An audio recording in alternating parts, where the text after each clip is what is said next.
I was halfway home from the Morrison site when a lifted Ford drifted into my lane and turned my Civic into a carnival ride. Metal shrieked. Glass misted my face. When the spinning stopped, I was breathing, bleeding, and staring at an airbag that smelled like burned pennies. A cruiser rolled up. Officer Hill, calm voice, steady hands, crouched by my door. An EMT, Sophia, checked me with quick, kind efficiency. Cuts, bruising, maybe a concussion. You're lucky, she said. Hill asked who to call. I texted my wife, Claire. Car crash. I'm bleeding. Car totaled. Please come get me. 20 minutes. Silence. Then, having lunch with Jason. Just call an Uber. Already ordered food. Not are you okay? Just I already ordered. Something in me went very still. Can you notify my emergency contact in person? I asked Hill. She's at Riverside Bistro, table by the window. He studied me, nodded, and left. Sophia wrapped my hands. You sure you don't want to ride to the ER? I do now, I said, hearing the glassy calm in my own voice. Rage is messy. Clarity is cold. At Brew and Bean, nursing terrible coffee and a better bandage job, I watched the street and waited for the universe to do what it does. Reveal people. Hill.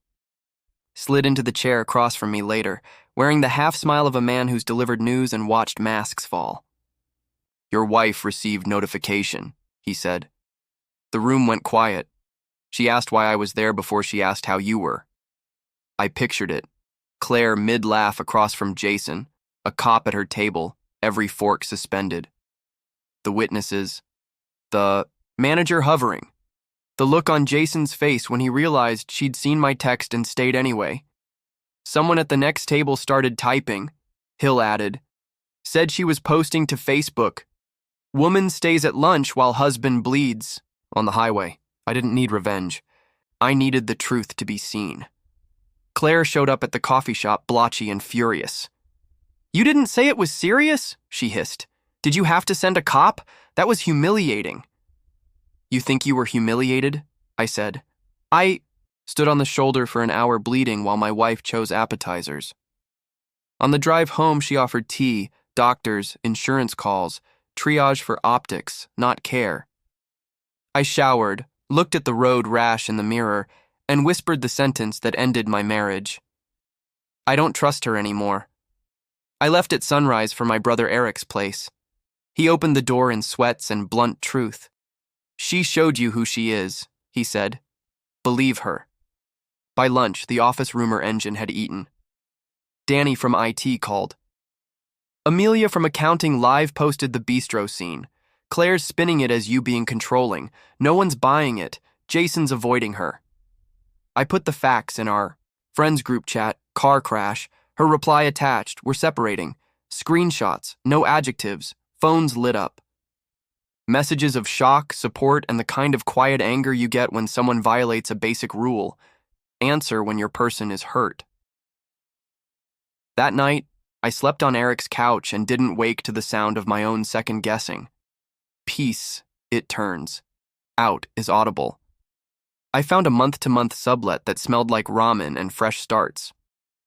Claire filled my phone with a playlist of manipulation, apologies, anger, nostalgia, temptation. When I came to pack, she wore the blue dress I used to like and a speech she'd practiced. It was one mistake, she said. I was being a good friend to Jason. If he'd been the one hit, would you have left lunch? I asked. She hesitated, and the grenade went off silently. That's different. Exactly. As I loaded Eric's truck, Mrs. Harper from next door tottered out with intel only a 68-year-old can deliver. She says you're cruel. Also that Jason boy's been over twice this week. Late. Box in, door shut, throat clear. At Hartwell, lunch date Claire stuck. HR. Got complaints. Jason ghosted. Amelia's post ricocheted through 3 friend groups and 1 neighborhood page. I didn't add spice, just receipts. Truth did the rest. 2 nights later, Claire found my new place. Flowers, Golden Lotus takeout, craft beer. 5 minutes. She begged through the door. Eric texted, "Don't open. Recording on?" When gifts failed, she played her last card. "I'm pregnant." Eric mouthed nope and kept the recorder rolling. By morning, Danny texted, "She's telling the office you abandoned her while she's pregnant."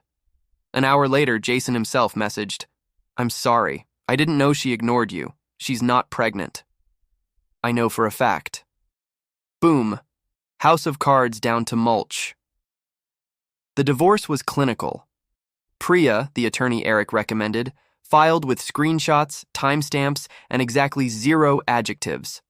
Claire tried to drag it out for a week, then signed when her own lawyer explained math and reputation. I moved the last box into an apartment that was mine, with sheets that didn't remember fights. Officer Hill texted, "Glad you're clear of it.